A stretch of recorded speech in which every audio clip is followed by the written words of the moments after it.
ఎన్నికల ముందల why not 175 అని పదే పదే చెప్పిన వ్యక్తి ప్రజలు 11 స్థానాలు ఇచ్చారు. ప్రజలే మీకు ప్రతిపక్ష హోదా ఇవ్వకూడదని నిర్ణయించుకున్నారు. అది ఆయన ఇప్పుడు కూడా తెలుసుకోకుండా నిన్న చెప్పా వన్డే ముఖ్యమంత్రి అని.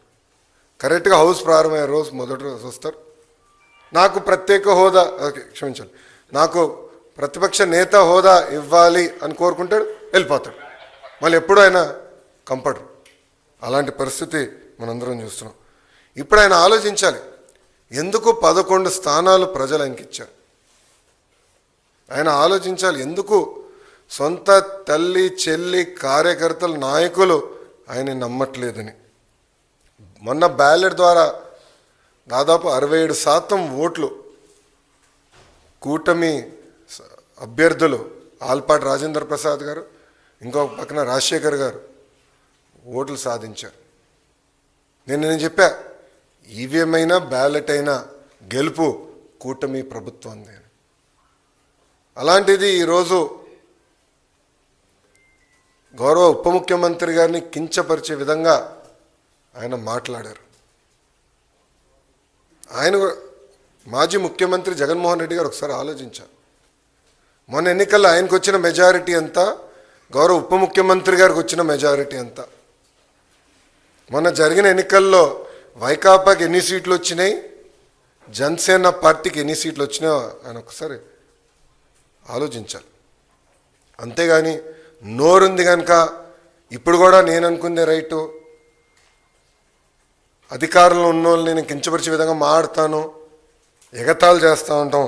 నిజంగానే చాలా చాలా బాధాకరం. ఈరోజు రాష్ట్రంలో మీరు చూస్తే ఎప్పుడు లేని విధంగా మన అభివృద్ధి కార్యక్రమాలు మనం ప్రారంభించుకున్నాం. ఎప్పుడు రాని విధంగా ఈరోజు పెద్ద ఎత్తున ఆంధ్ర రాష్ట్రానికి పెట్టుబడులు వస్తున్నాయి. మీరు చూసారు, ఒక టీసీఎస్ కానీ, ఆర్సిలర్ మిత్తల్ కానివ్వండి, ఎన్టీపీసీ గ్రీన్ కానివ్వండి, రిలయన్స్ సిబిజీ ప్రాజెక్టులు కానివ్వండి, ఇట్లా అనేక పెట్టుబడులు ఎప్పుడు రాని విధంగా మన రాష్ట్రానికి వస్తున్నాయి.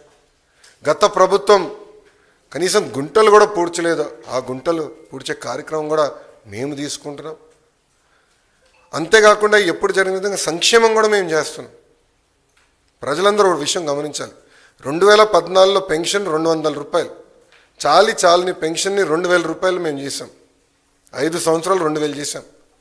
గత ప్రభుత్వం 1000 రూపాయలు పెంచేదానికి 5 సంవత్సరాలు తీసుకుంటే మొదటి నెలలో మేము అదే పెన్షన్ ఇంకో 1000 రూపాయలు మేము పెంచాం.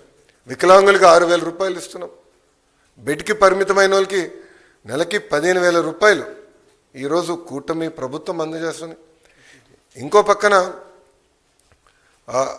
అన్న క్యాంటీన్,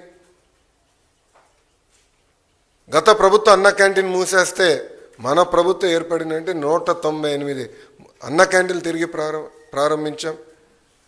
ఎవ్వరు ఊహించిన విధంగా 1 కోటి గ్యాస్ సిలిండర్లు ఈరోజు కూటమి ప్రభుత్వం ఉచితంగా అందజేసింది. ఇంకా ఇసుక కూడా మీరు చూశారు, కేవలం లోడింగ్ ఛార్జీలు, ట్రాన్స్పోర్టేషన్ ఛార్జీలు తప్ప ఇసుకను కూడా మనం ఫ్రీ చేసాం. ఇంకా మిడ్ డే మీల్లో కానివ్వండి, సంక్షేమ హాస్టల్స్లో కానివ్వండి, ఈరోజు ఫైన్ రైస్ కూడా మన ప్రభుత్వం అమలు చేయబోతుంది. ఇంకా మే నెలలో తల్లికి వందనం కార్యక్రమం కానివ్వండి, అన్నదాత సుఖీభావ కార్యక్రమం కూడా అమలు చేయబోతున్నాం. 5 సంవత్సరాలు వాళ్ళు ఒక్క డిఎస్సి వేయలేదండి. అసలు డిఎస్సి పైన మాట్లాడే అర్హత మీకు ఎవరిచ్చారండి? నిరుద్యోగులు మా పైన బాధ్యత పెట్టారు. మొన్న జరిగిన గ్రాడ్యుయేట్ ఎన్నికల ఫలితాల తర్వాత బాధ్యత మాకు పెరిగింది. అందుకే మేము చాలా స్పష్టంగా చెప్పా, 1 మ్యాన్ కమిషన్ రిపోర్ట్ వచ్చిన వెంటనే డిఎస్సి ప్రక్రియ ప్రారంభిస్తాం. ఇప్పటికీ టెట్ పూర్తి చేశామని చెప్పి అది కూడా ఈ నెలలోనే చేస్తాను కూడా నేను నిరుద్యోగులకు హామీ ఇచ్చాను.